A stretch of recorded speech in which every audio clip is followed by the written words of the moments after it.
ગુજરાત રાજ્યમાં બિન ખેડૂત ખેતીની જગ્યા લઈ શકતો નથી, પરંતુ કોઈ વ્યક્તિ બિન ખેતીના હેતુ માટે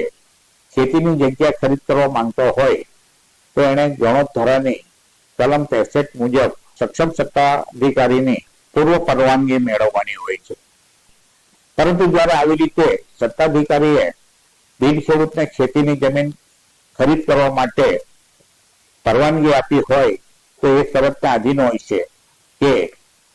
પરવાનગી મેળવનાર એટલે વેચાણ દસ્તાવેજ કરાવી લેનારે અમુક સમય મર્યાદામાં એવી ખેતીની જગ્યા ખરીદી હોય તેને બિન ખેતીમાં ફેરવી લેવાની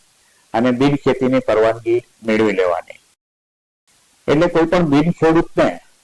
બિન ખેતીના કામે ખેતીની જગ્યા ખરીદવી હોય તો એ ડાયરેક્ટ ખેતીની જગ્યા ખરીદી શકે છે, અને એ શરતે કે તેણે ગણોત ધારાની કલમ 63 અન્વયે સક્ષમ સત્તાધિકારીની પૂર્વ પરવાનગી મેળવી